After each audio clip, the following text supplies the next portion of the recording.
ada disebutkan Rasulullah air Al-Quran. Ini yang penting juga. Dan ini bukan berkaitan bulan Islam, tapi ini berkaitan bulan Miladiah. Ini kan bulan, sudah masuk April Bu ya.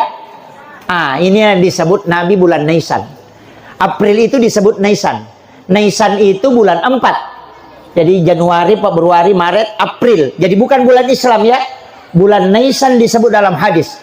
Nisan itu adalah bulan April. Sekarang sudah masuk. Jadi tunggu, pasti ada hujan itu. Tunggu kita beli wadah baru. Kalau tidak ada wadah baru, pakai baskom lama. Tapi belikan kantong plastik. Jadi nanti kalau hujan, tak ada langsung air hujan dari langit. Tak ada langsung. Jadi tidak melalui atap. Itu melalui langsung dari langit. Biar tidak banyak. Yang penting ditada langsung. Nanti kalau sudah ditada, tapi bulan 4. Itu hanya bulan 4. Lewat dari bulan 4 tidak bisa. Hanya bulan April yang disebut Nabi bulan Nisan. Inilah yang disebut dengan air Al-Quran.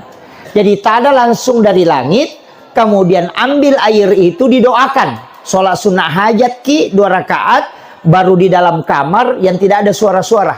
Kita doakan. Apa yang dibaca? Hafal ini. Surah Al-Ikhlas 70 kali. Al-Fatihah 70 kali, Al-Ikhlas 70 kali, Al-Falak 70 kali, An-Nas 70 kali, Al-Kafirun 70 kali, dan ayat kursi 70 kali. Masing-masing 70 ya. Itu hadis itu. Kemudian air ini tadi diminum selama 7 hari kata Nabi. Setiap pagi dan sore.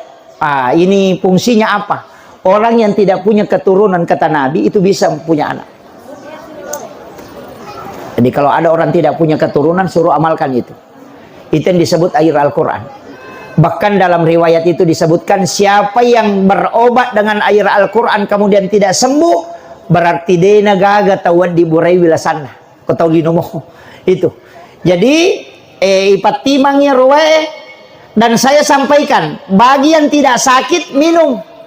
Iro tau deh nama lasa tinungi, namo sitak go mitinu, jangan dipanaskan. Namo satu taguk mitinum pagi, minum sore, tapi selama 7 hari. Pitunga semua, magai. Maka Nabi siapa yang meminumnya, maka dia tidak akan kena penyakit besar hingga 1 tahun berikutnya.